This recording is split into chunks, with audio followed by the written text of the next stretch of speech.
হাতির ঝিল, মনোমুগ্ধকর পরিবেশ আর শান্ত প্রকৃতির স্পর্শে জায়গাটি এখন গড়ে উঠেছে বিনোদনের এক নিরাপদ ঠিকানা হিসেবে। বিকেলের নরম হাওয়া গায়ে মেখে সময় কাটাতে এখন ভিড় করছেন তরুণ তরুণী থেকে শুরু করে সব বয়সী মানুষ। কোলাহলমুক্ত এই নির্মল পরিবেশ লালমনিরহাট শহরে এখন এক পরিচিত নাম। বিকেলের নরম রোদ, চারপাশে নীরবতা আর সবুজ পাতার ছায়া সব মিলিয়ে এক প্রশান্তিময় আবহ তৈরি করেছে এই স্থানটি। লালমনিরহাট জেলা শহরের মানুষের জন্য এই জায়গাটি যেন হয়ে উঠেছে অবসর কাটানোর প্রিয় ঠিকানা। পাকা দৃষ্টিনন্দন সড়ক, ছায়া ঘেরা গাছপালা আর বসার জায়গাগুলো পরিবেশটিকে করে তুলেছে মনোরম ও স্বস্তিদায়ক।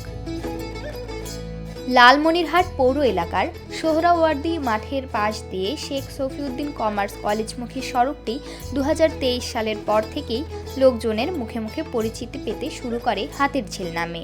যদিও এখনও এটি পূর্ণাঙ্গ কোনো বিনোদন কেন্দ্র নয়, তবুও প্রতিদিন বিকেলেই জমে ওঠে মানুষের পদচারণা। কেউ তুলছেন সেলফি, কেউ বা দিচ্ছেন আড্ডা, কেউ নিঃশব্দে উপভোগ করছেন প্রকৃতির কোমলতা। এই পথ ঘিরেই গড়ে উঠেছে ছোট ছোট দোকানপাট, বিক্রি হচ্ছে হালকা খাবার আর পানীয়।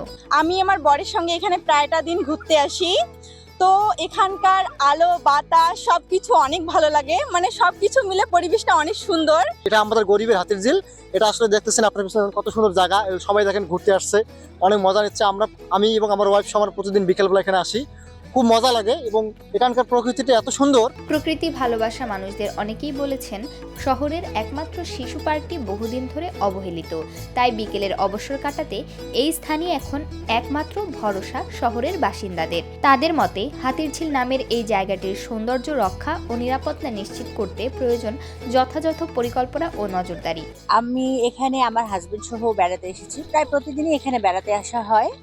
লালমনিরহাটে যদি আরো কিছু বিস্তর জায়গা থাকতো আমাদের এরকম প্রাকৃতিক সৌন্দর্যের বা পার্ক, আমরা খুব খুশি হতাম। কেননা আমাদের আসলে যাবার মতো খুব বেশি জায়গা নেই, এই জেলা শহরে দর্শনীয় তেমন কোনো জায়গা নেই।